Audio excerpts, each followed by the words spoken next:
vidéo Back to School dans laquelle je vais vous livrer mes meilleurs conseils pour rester motivé et organisé toute l'année.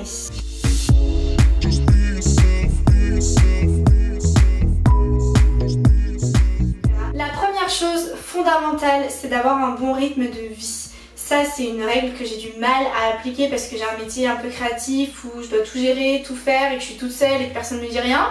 Mais avoir un bon rythme de vie, c'est l'une des clés pour rester organisé et motivé. En fait, il faut savoir bien dormir. Déjà, c'est hyper important le sommeil. Ayez une fourchette de coucher et ayez une fourchette de réveil et respectez ça. Ça, c'est la base. Et entre, il faut que vous ayez bien entendu toutes les heures de sommeil dont vous avez besoin selon si vous êtes petit dormeur, moyen dormeur, grand dormeur. Donc voilà. Et aussi, imposez-vous des fourchettes et des heures, même plutôt des heures fixes plus que des fourchettes pour vos repas. Ensuite, deuxième conseil, c'est d'être abonné, de suivre des gens qui sont inspirants, qui vous motivent sur Instagram, des comptes, voilà, des comptes motivants avec des citations qui vous parlent. Genre vous vous réveillez le matin parce que tout le monde se réveille le matin et va voir les news sur les réseaux sociaux, dont Instagram. Donc si vous êtes abonné à des comptes motivants, inspirants, avec des belles citations, des petits schémas sympas, des petits trucs, enfin je sais pas, des petits conseils du jour, je ne sais quoi, ça va vraiment vous motiver à sortir du lit. C'est aussi important en fait de faire un tri déjà dans vos abonnements, de virer toutes les personnes en fait qui vous foutent le moral à zéro, que ce soit des personnes dans votre entourage, on en parlera juste après, ou des célébrités que vous suivez parce qu'ils sont hyper connus, parce que tout le monde les suit, mais au final vous vous rendez compte que à part poster son cul ou son visage parfait, la personne ne fait rien. Et que du coup ça vous fait plus prendre conscience que vous êtes moins belle qu'elle, alors que c'est complètement faux. Mais bref, ça déjà, faites un tri déjà dans vos abonnements et abonnez-vous à des gens que vous aimez parce qu'ils vous inspirent, vous motivent, parce que vous sentez une nouvelle alchimie, quelque chose de nouveau, un air frais. Ensuite, c'est d'avoir un beau planeur ou un bel agenda pour vous organiser. La base de l'organisation en fait, c'est de l'écrire, que ce soit sur votre ordinateur. Alors moi je sais que je déteste Excel, donc c'est même pas possible que je fasse mon emploi du temps là-dessus, c'est moche, on peut pas mettre du washi tape, on peut pas écrire avec des stylos pailletés, donc non en fait je vois pas l'intérêt. Mais sinon ayez genre un beau planeur. À Emma ils en proposent plein, il y a le site Mr Wonderful qui en font plein de très jolis où vous pouvez mettre des autocollants, vous pouvez écrire avec des stylos de toutes les couleurs, des stylos pailletés. C'est quand même super fun. Si vous voulez du moins plus d'espace pour chacune de vos journées, un bel agenda, pas un vieil agenda tout pourri qui s'abîme super vite ou quoi. Non, moi ce que je vous conseille c'est ce de chez My Agenda. Pas de placement de produit aucun.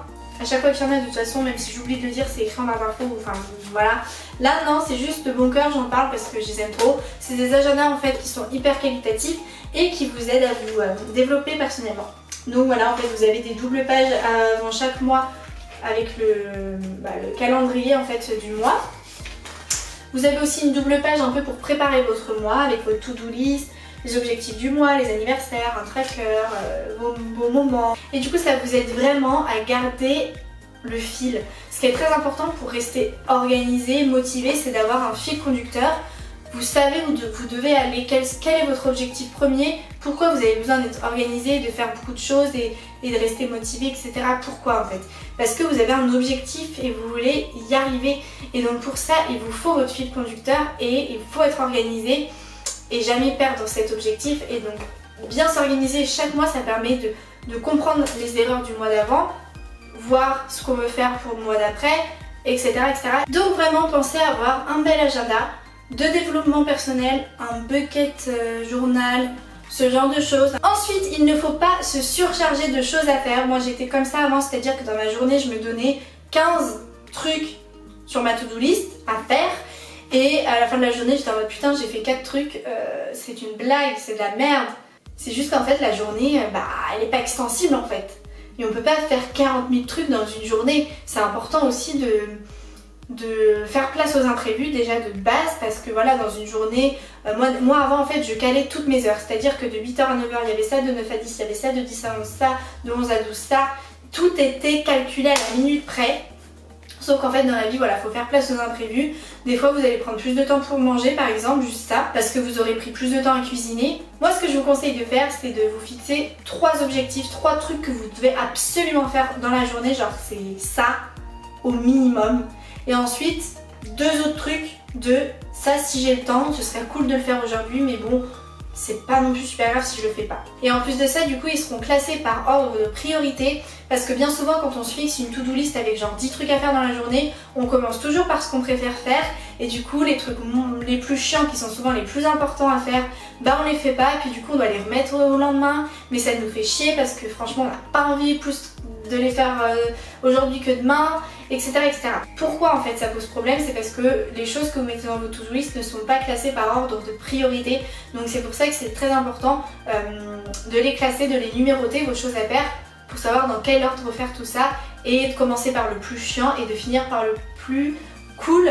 C'est la clé de la réussite. C'est pas grave du coup si vos journées sont pas remplies parce que si jamais il vous reste du temps, vous pourrez toujours faire ce que vous avez envie et du coup c'est beaucoup mieux de fonctionner comme ça. Donc ne pas se surcharger de tâches, de choses à faire. Ensuite un autre conseil, c'est de trouver un équilibre dans votre vie. C'est très dur à trouver, enfin moi en tout cas pour moi par rapport à mon métier, les choses que je fais dans ma vie, c'est compliqué de ouf, mais avoir un équilibre de vie, c'est ce qu'il y a de mieux pour être en forme et avoir le moral, garder le moral. Et le fait d'avoir un bon équilibre de vie, vous n'allez vous sentir frustré nulle part normalement. C'est de trouver un équilibre entre travail, mon mec, mes amis, ma famille et aussi ma vie personnelle parce que c'est aussi important de prendre du temps pour soi. Vous aurez un équilibre à partir du moment où vous aurez appris à doser en fonction de vos besoins. Par exemple, moi je sais qu'il faut que je travaille 5 jours sur 7 YouTube et mes réseaux et tout parce que voilà c'est comme ça, je dois travailler. Mais entre telle heure et telle heure, pas que je dépasse non plus ou pas que je tarde le matin ou quoi, genre voilà. J'ai mes horaires, il faut que je fasse ça. Il faut aussi que genre dans la journée je prenne 1 ou 2 heures de pause pour faire autre chose, me vider un peu la tête. Je sais que le dimanche c'est ma journée pour profiter de ma famille et je sais pas le samedi pour voir mes potes. Genre un truc comme ça, vous voyez. Ça c'est trouver un équilibre parce que c'est quelque chose qui se répète fréquemment et c'est comme ça en fait que j'arrive à rester organisée parce que je sais quand je dois faire tel ou tel truc et je suis pas prise au dépourvu parce que le fait de ne pas avoir d'équilibre, bah vous êtes tout le temps pris au dépourvu parce que à partir du moment où vous avez un imprévu, vous êtes en mode bah du coup je fais comment? Bah je suis perdue, bah je sais pas quoi faire et demain je fais quoi et aujourd'hui je fais quoi? Ensuite la flemme entraîne la flemme. Donc il faut rester actif. Ça c'est véridique. Si vous passez genre 2 heures dans votre canapé à regarder une série, va trouver la motivation de te lever et te dire allez c'est parti, je vais faire le ménage. Je sais pas trop comment expliquer mais plus vous faites rien, plus ça va vous fatiguer, plus dès qu'en fait vous allez faire quelque chose, là, le moindre effort, ça va vous achever, vous allez être en mode oh putain c'est bon, ça me tourne la gueule, je vais me reposer. Genre quand vous regardez une série, dites-vous un épisode, après je bouge.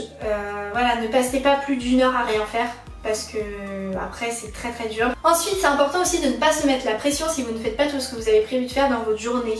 Et il faut pas aussi se bousiller le moral en se disant en étant réglé comme un robot. Enfin c'est chiant une vie comme ça, non, faut aussi se laisser le temps de faire ce qu'on a à faire, voilà, faut prendre son temps, faut le faire quand on en a envie, etc. Donc ne vous surchargez pas de trop de trucs à faire, comme je l'ai dit précédemment, et ne vous mettez pas la pression si vous ne faites pas tout ce que vous avez prévu de faire, c'est pas grave, vous remettez à demain, la vie est longue, tranquille et mille. Et mon dernier conseil du coup c'est de s'entourer des bonnes personnes, ça joue énormément. Si vous restez avec des personnes qui foutent rien de leur journée, qui glandent H24, qui sont déréglés comme je sais pas quoi, qui font des soirées sur soirées, qui se lèvent à 14 h, qui n'ont aucun équilibre de vie, qui s'en fichent de tout. Fuyez ces gens-là. Il faut s'entourer de personnes qui ont de l'ambition, qui ont des objectifs, qui vivent leur vie clairement, pas qui se laissent vivre. Vous voyez ce que je veux dire ou pas, la différence entre se laisser vivre et vivre sa vie? C'est complètement différent. Faut faire la part des choses entre les deux et s'entourer des personnes voilà, qui ont de l'ambition, qui vous portent vers le haut. C'est la fin de cette vidéo, j'espère qu'elle vous aura été utile. J'avais fait une vidéo comment être productif je crois. Je vous la mettrai en barre d'infos si ça vous intéresse. En complément de celle-là, je vous donne différents conseils encore. Donc n'hésitez pas à aller la checker. Et voilà, moi c'est vraiment les conseils que j'ai testé et approuvé au fur et à mesure du temps et des années qui sont passées. Et dites-moi vous un petit peu comment vous faites, ça m'intéresse de savoir, peut-être qu'il y a d'autres techniques forcément que je connais pas et qui pourraient m'être utiles parce que je suis loin d'être parfaite et loin d'être parfaitement organisée surtout. Donc voilà, sur ce je vous fais de très gros bisous et je vous dis à très vite pour une prochaine vidéo. Bye!